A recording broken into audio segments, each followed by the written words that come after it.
it's the only, the roller trial is the only investigator from Asia, right? As far as I know. Oh, yeah, that's right.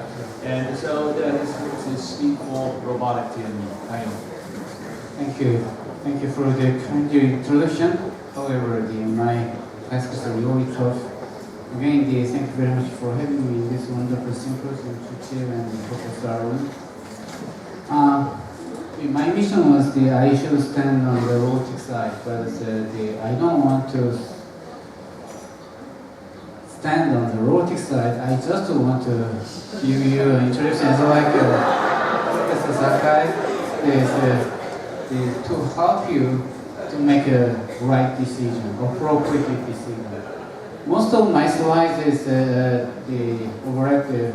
Also in the morning session, we had a lot of time to discuss about robotic surgery. I prepared my presentation for the 20 minutes. I can make it short. After the introduction of the robotic surgery, what could be, for the clinician's viewpoint, what could be a potential benefit? The maybe learning curve issue is a really big obstacle in the laparoscopic surgery, and the functional outcome issue, and the conversion, and then at some point the quality of the surgery. Learning curve, when you look at the early period of the result about the learning curve, most report they said that the learning curve is shorter than the laparoscopic surgery. Also, how about the background of surgeon? The question was whether to start the robotic surgery, whether laparoscopic experience should be mandatory or not. But in this particular study, we realized that the surgeon's background is not important to start the robotic surgery. Even novice surgeon of the minimally invasive surgical technique, they can perform successfully the robotic surgery. So you can say the once the transition from the open to robotic rectal surgery, it can be achieved. Also, in the past, like Professor Che, many senior surgeons, they trained with open surgery, and then during their career, they learned the laparoscopic surgery. So right now, they are running again the very, very difficult age. It's also running the robotic surgery and transplant surgery. But in this case, young surgeon, the beginner, they start all the techniques all together. And then in the analysis, we can see that in this particular surgeon's experience, the learning curve is more easily adapted to the robotic surgery compared to the laparoscopic surgery. But it's very hard to all of this learning curve issue was the analysis of the one particular surgeon's experience. So it is very hard to say to expand it to the whole surgeon, but it's just a small insight from this result. And then functional outcome, this is the color. The yellow color is better. It's not good, but anyway, it's a gray. There's the no difference. When you look at this data, mostly there's no significant difference. Some part, sexual function is a little better with the robotic surgery. Laboratory result was already introduced. How about conversion? For the Asian people, it's very hard to figure out prove of the difference of the conversion rate, because already in the laparoscopic surgery, conversion rate is very, very low. So it is very hard to prove the benefit in the viewpoint of the conversion. Again, in the Aurora trial, it was failed to prove the benefit. And then many meta-analysis, but still there is a reported robot surgery. It seems to be better in the viewpoint of the conversion to open surgery. How about the quality of TME? In the viewpoint of our experience, the robotic surgery, quality of the robotic surgery seems to be better than the open surgery. However, there was no significant difference between the lab and robot. And then laboratorial, again, the result was the same. Also, in the many, when we look at the result of many meta-analysis, again, there was no significant difference. What does it mean? Maybe we can say the benefit of the robotic surgery compared to the current technologies like a lab is maybe marginal. Also, I can say is depend on the reference.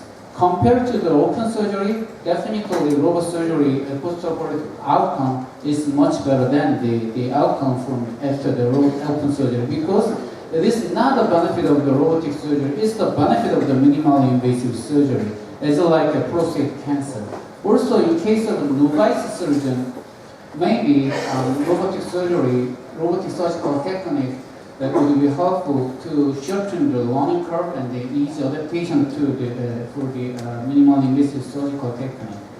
However, for the expert for the both side, is for the robot and lab surgery, it is really hard to prove the real patient benefit.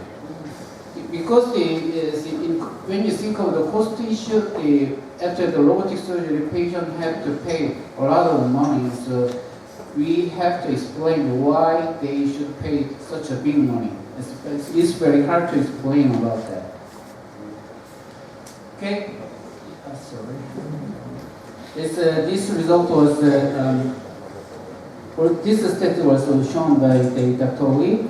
When you look at for the Asian people, if you look at the ultra-branch resection, in that case, conversion rate is, we can see the significant decrease of the conversion rate after the robotic surgery. Maybe the open conversion, estimated blood loss, those kind of things could be potential benefit of the robotic surgery for the certain very, very difficult group. It's like a low-lying rectal cancer. Also, the lateral pelvic lymph node section with the TME is in this particular study, which was performed by Professor Chesbrough. With that, the urinary retention rate was reduced after the robotic surgery. Also, some particular technique could be applied with the robotic surgery. For the beginning, as like a perfusion for the anastomosis. Right now, the first imaging technique is not only for the robotic surgery. We can use this technique for the lab surgery. However, the robotic surgery was a trigger of this kind of innovation. So in this particular study, after the first imaging, the anastomosis complication leakage was significantly reduced. Also, already in the morning session, Professor Che introduced the lymph node dissection technique with the first imaging. It could be another potential benefit. Okay, then still this robotic technique, innovation of this technology is not the end result. It's still an ongoing process. It's like the single instance surgery, including transdermal TME. Also, the one good news will be the many players, they are ready to join the market. It maybe they will have a different viewpoint. They will also, because with this many players, the cost will be decreased. As a just summary of my talk, definitely robotic TME is growing field in the world. But maybe we have no strong evidence, but maybe it is very hard to explain the reason why the robotic TME is growing. But anyway, it is growing field. Also, in the viewpoint of minimally invasive surgery, definitely robot is a really effective tool, but not only one. I want to say, if you have a robot and a laparoscope in the same time, maybe it is a selection issue. But if you have no robot, no choice. Also, robot surgery enabled to apply minimally invasive surgical technique to more and more complex procedures. It means the widen of indication of the minimally invasive surgery in our daily practice. Also, what is the current robot technology? It's for the just routine TME.